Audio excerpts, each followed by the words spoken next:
Hi guys, welcome to ಕಾವ್ಯ ಲೋಕ. ನಾನು ನಿಮ್ಮ ದೊಡ್ಡಬಳ್ಳಾಪುರದ ಸೊಸೆ. ನಾನಿವತ್ತು ನಮ್ಮ ಗೃಹ ಪ್ರವೇಶದಲ್ಲಿ ನಡೆದಂಥ ಆಲೋಗಿಸಿರೋಂಥ ವಿಡಿಯೋನ ಹಾಕ್ತಾಯಿದ್ದೀನಿ.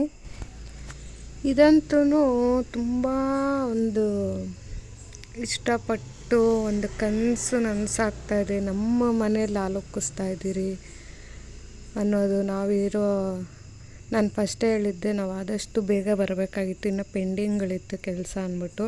ಅದು ಯಾವ್ಯಾವ ಥರ ಆಯಿತು, ಪೀಕ್ ಇತ್ತು, 1-2-3 ದಿವಸ ನಿದ್ದೆ ಇಲ್ದಿರೋ ದಿವಸಗಳು ಆಯಿತು.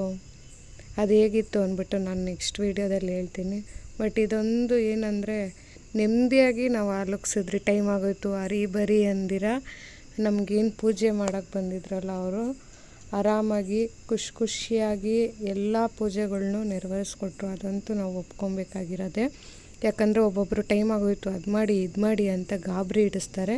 ನಮ್ಗೆ ಆ ಥರ ಹಿಡಿಸ್ತೀರ ಎಲ್ಲ ಪೂಜೆಗಳನ್ನು ನಾವು ನೆಮ್ಮದಿಯಾಗಿ ಮಾಡಿದರೆ ಆಲೋಗ್ಸೋದು ಕೂಡ ಚೆನ್ನಾಗಿ ಆಲೋಗ್ತು ನಮ್ಮ ಮನೆ ಹೀಗೆ ಹೋಗ್ತಾ ಇರಲಿ ಅಂದ್ಬಿಟ್ಟು ನಾವು ಆಶಿಸ್ತೀರಿ. ನೀವು ಬ್ಲೆಸ್ಸಿಂಗ್ಸ್ ಮಾಡಿ. ಅದಾದಮೇಲೆ ನಮ್ಮನೆ ಗೃಹ ಪ್ರವೇಶಕ್ಕೆ ಲಕ್ಷ್ಮೀ ಸಮೇತವಾಗಿ ಶ್ರೀ ಸತ್ಯನಾರಾಯಣ ಸ್ವಾಮಿ ಪೂಜೆಯನ್ನು ಇಟ್ಕೊಂಡಿದ್ರಿ ನೋಡಿ. ಅಲಂಕಾರ ಆ ಸ್ವಾಮಿ ಬಂದು ನಿಲ್ಲಿಸಿ ನಮ್ಮ ಪೂಜೆನ ಸ್ವೀಕರಿಸಿದಂಥ ದಿನ. ಯಾಕಂದರೆ ತುಂಬ ದಿವಸಗಳ ಆಸೆ ಇತ್ತು ನಮ್ಮ ಮನೆಯಲ್ಲಿ ಪೂಜೆ ಮಾಡಿಸ್ಬೇಕು ಅಂತ. ತುಂಬ ತಿಂಗಳು ವರ್ಷನೇ ಅಂತ ಅಂದ್ಕೊಳ್ಳಿ.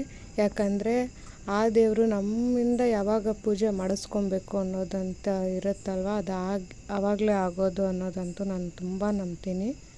ಯಾಕಂದರೆ ನಾವು ಎಷ್ಟು ಅಂದ್ಕೊಂಡ್ರೂ ಅದಾಗಲ್ಲ, ಆಗೋ ಟೈಮ್ಗೇ ಆಗೋದು. ಆ ಒಂದು ಟೈಮು ಬಂದು ನಮ್ಮ ಮನೆಯಲ್ಲಿ ಪೂಜೆ ನೆರವೇರಿದೆ ಅಂದ್ಬಿಟ್ಟು ನಂಗೆ ತುಂಬಾ ಖುಷಿಯಾಗಿದೆ.